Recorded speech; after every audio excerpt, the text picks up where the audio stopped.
салом бинандаи азиз, хабарҳои охирини тоҷикистону ҷаҳонро дар барномаи ахбори озодӣ тақдими шумо мекунем. имрӯз 23 май аст ва шурӯъ мекунем аз сархати мавзӯъҳои барнома. додгоҳи низомии тоҷикистон баррасии қазияи пурсару садои шиканҷаи навазкарон аз сӯи 5 сарбоз ва 1 афсарро оғоз кардааст. дар вилояти Белгороди Русия амалиёти артиши ин кишвар ба муқобили ду гурӯҳи силоҳбадасти мухолифини ҳукумат ҷараён дорад. ва зардолуи Калифорния дар хатлон ҷои по пайдо кард. кишоварзон аз ҳосили ин меваи амрикоӣ ситоиш карданд.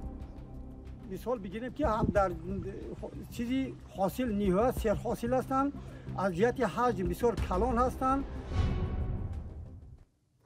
додгоҳе дар хуҷанд муҳокимаи парвандаи 6 сарбозу афсареро шурӯъ кардааст ки баъди паҳн шудани як видеои латукуби навазкарон боздошт шудаанд.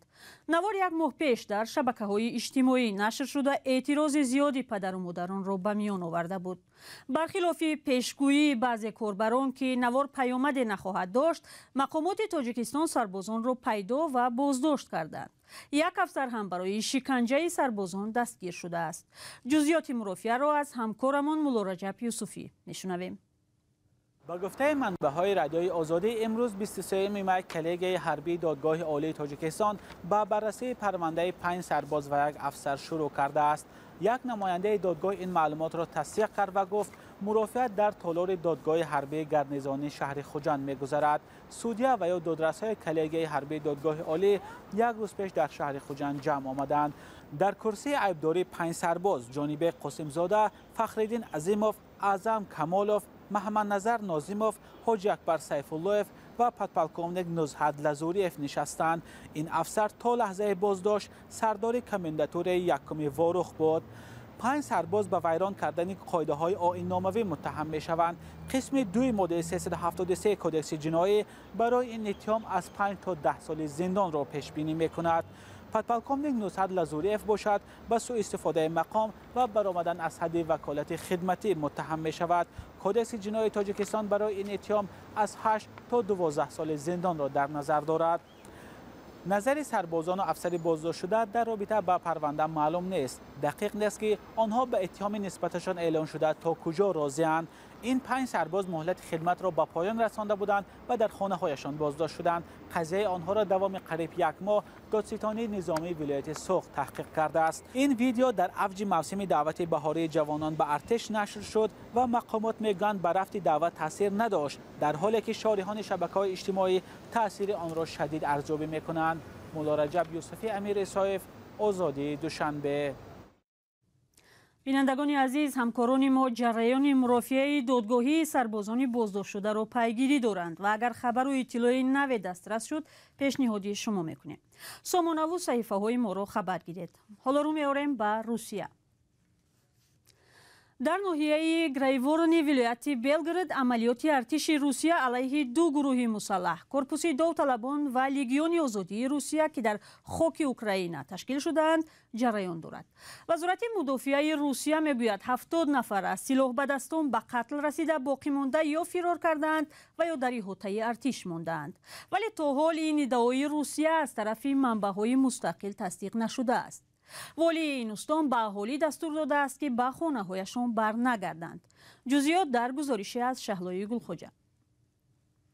як сокини ноҳияи грайвонони вилояти Белгород ки рӯзи пеш ба ин минтақа диверсантҳо аз Украина ҳамла карда буданд, ҳангоми ба истилоъ эвакуатсия ба ҳалокат расидааст. дар ин бора волии вилоят Вячеслав Гладков хабар дод. ҷузъиёти ҳодиса оварда намешавад.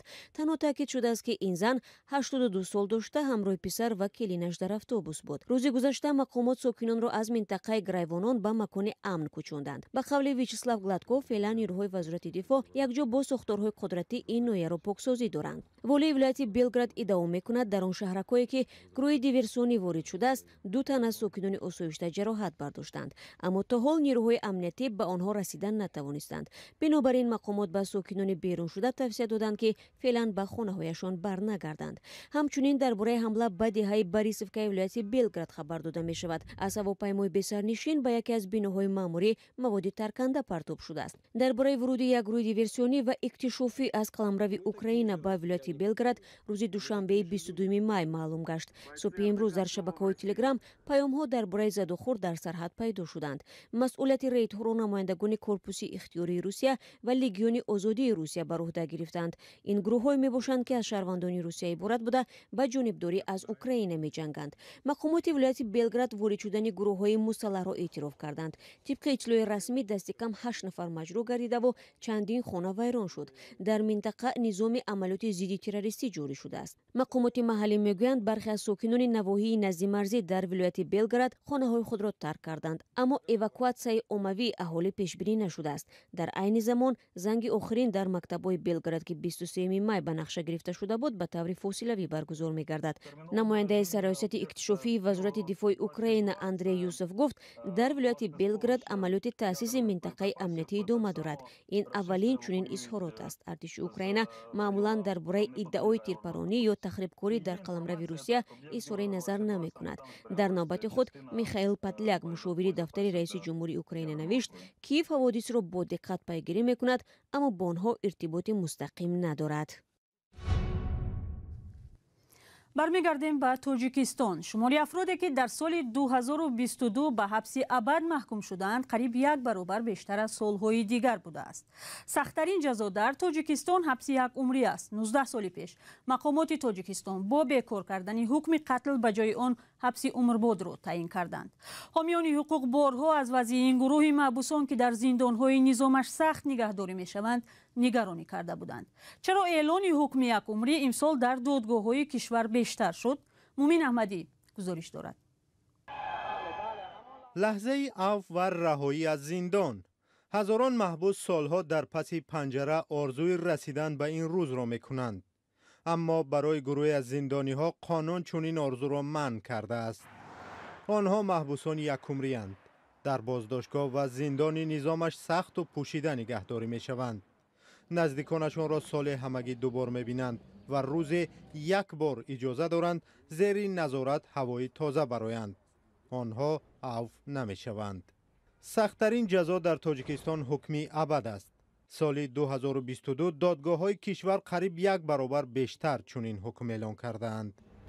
16 нафар ба ҷазои 1 умра маҳрум кардан аз озодӣ ва ҳукм гирифтанд. аксарияти онҳое ки соли гузашта ҳукми абад ва ҳам ҷазоҳои сангин гирифтаанд зодаҳои бадахшонанд. 10 нафар аз ҷумла Холбаш Холбашев, генерали пешини нерӯҳои марзбонӣ ва Толиб Аёнбеков, фармондаи собиқ, дар пайи эътирози моҳи май дар Хоруғу Рӯшон ба ҳабси 1 умрӣ маҳкум шуданд. наздикони аксари ин зиндониён ба бегуноҳии онҳо бовар доранд. аксари ин айбдоршудагон маҳкум шудагон албатта ки ба 1 рӯзи зиндон ҳам ҷиноят накарданд. фарз кардем Имом Шоҳи Ширинов ягон ҷиноят накардааст, фаъоли маданӣ буд. мисол дар ягон масъалаи қонуншикание ки мақомот мекарданд ин бетараф намеистод. таҳлилгарон сабаби аслии афзоиши ҳукми абаду ҷазоҳои сангинро эҷоди тарсу ваҳшат миёни фаъолону мухолифон ва хатар аз онҳое медонанд ки зидди сиёсати ҳукумат садо баланд кардаанд. албатта ки асосҳои қонунии оғоз кардани парванда бо ин моддаҳо ва рафти тафтишоту ҳукми судии онҳо зери суол аст. касе оиди оне ки шахс дар одамкушӣ дар бо роҳи зӯроварӣ ғасб намудани ҳокимият иштирок дошт, ҳамин амалҳо вуҷуд доштанд ё надоштанд, касе онро таҳқиқи хуб ҳам намекунад. чӣ хеле ки мо медонем системаи судии мо системаи номустақил аст ва он чизе ки муфаттиш ва прокурор навишта ба суд ирсол карданд онро онҳо фақат тасдиқ мекунанд. соли 2004 баъд аз эълони моратория ё таҳрим ба ҳукми қатл, тоҷикистон онро ба ҳабси 1 умрӣ иваз ва барои ҷиноятҳои вазнине мисли терроризм, хиёнат ба давлат ва куштори ваҳшиёнаву таҷовуз ба номуси ноболиғон ҳабси абад таъин кард. шумори умумии зиндониёни 1 умрӣ маълум нест. дар миёни онҳо ғаффор Мирзоев, фармондаи пешини Горди Миллӣ, Саидумар Ҳусайнӣ ва Маҳмадалии Ҳаид, муовинони раиси ҳизби дар Тоҷикистон мамнӯи наҳзати исломӣ ҳастанд. дар 6 моҳ 1 маротиба наздикон падарро аз пушти шиша дида метавонанд ва вақти он ҳам хеле маҳдуд аст. бо вуҷуди یعنی همون سخت بودن نظام با شکنجه و با بعضی مشکلات های روبرو میشوند یا بعضی جزاهای وجود دارند که از سبب پوشیده بودن زندان های کشور معلومات ها درباره آنها خیلی کم است. مقامات معمولا ادعا درباره شکنجه و وضع بد در زندان ها را رد میکنند. برای محبوسان یکمری تاجیکستان زندانی مخصوص ندارد. حکومت چند سال باز در گزارش ها به سازمان ملل متحد از تصمیم بنیاد زندانی علاهیده برای محبوسان یکمری خبر می دهد. اما چیزی که نزدیکان این گروه زندانیان را نگران کرده است این است که با زیاد شدن شمار محبوسان سیاسی و محکوم به جزاهای سنگین در زندانهای پوشیده شرایط نگهداری تا رفت بدتر می شود. ای هموطنی عزیزتر از جان، ای یوسف امروزین کنعان، بیرون ز وطن چی حال داری؟ بیا و از روزگارت ما را آشنا کن. بینندگان عزیز، اگر شما دور از تاجیکستانید و از نازکی‌های مهاجرت آگاه هستید و می‌خواهید دیگران نیز بدانند، پس این برنامه برای شماست. روزگار مهاجر، مطابق شوی به محیط نو، قصه‌های انسانی و سبق‌های حیاتی. حاصل خوبی زردآلوی آمریکایی باغداران را در ختلان خوشحال و به درآمد بیشتر امیدوار کرده است. گروهی از کشاورزان این منطقه 6 سال پیش به شیناندن و پیوندسازی نهال‌های شروع کردند که از کالیفرنیا به تاجیکستان آورده شدند.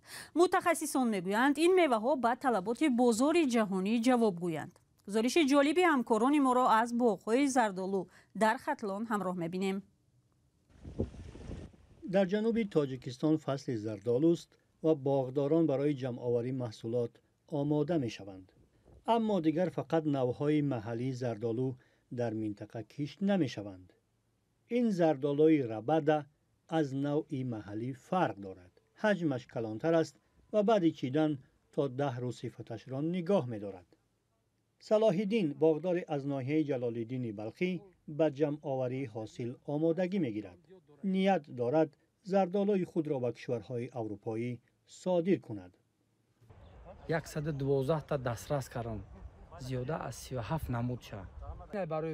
برای بازار جهانی، نه برای بازار خودمان، حتی برای جهانی جوابگو این میوه. در چهارچوب ابتکاری حکومت امریکا نهال‌های کالیفرنیایی شینانده شدند. فعالیت بیشتری ما در سمت کشاورزی است. در رشد این ساحه سهم می‌گذاریم و هدف شرایط بهتر برای کشاورزان. تلاش می‌کنیم که محصولات کشاورزی خصوصاً زردآلو به خارج به کشورهای اروپایی و روسیه صادر شود. نوع‌های درختان میوه‌دهنده ته‌جایی که در ختلان پرورش می‌شوند، طعمشان شیرین و آبدار است، ولی برای صادرات رقابت‌پذیر نیستند. شینانیدن درختان کالیفرنیایی در 12 ناحیه منطقه باختر عملی شده است. باغدارانی که از نهال‌های نو حاصل گرفتند از نتیجه آن خوشبینند. افضلیتش همین است که این نهال‌ها بسیار نهال‌های بهترین، خوبترین، هم به کسلی‌ها طاقت آورند، هم به خونگی‌ها، هم به مثال بگیریم که هم در چیزی حاصل نهایت سر حاصل هستند، از جهت حجم بسیار کلان هستند. طبق گزارش رسمی مساحت باغ‌ها در تاجیکستان بیش از 200,000 گکتار است. و یک خبر، با وجود اعلام سازمان جهانی تندرستی درباره به پایان رسیدن پاندمی کرونا ویروس در جهان، ترکمنستان محدودیت‌ها از جمله سپردن تست را بکار نکرده است. خبرنگار بخش ترکمنی آزادی و منابع در ترکمنستان گفتند سپردن سنجش کرونا ویروس در این کشور از جمله برای آنهایی که از خارج می‌آیند حتمی است. با سپاس از شما بیننده عزیز که تا این لحظه برنامه ما را تماشا کردید. برنامه را به پایان میبریم، ولی خبر و گزارش های نوترین در وبسایت ما و صفحه های رادیوی آزادی در شبکه های اجتماعی گذاشته می شوند. شما در رابطه با خبر و گزارش های آزادی اگر گفتنی دارید می توانید به ما نویسید. تا برنامه های دیگر، خدا نگهدار.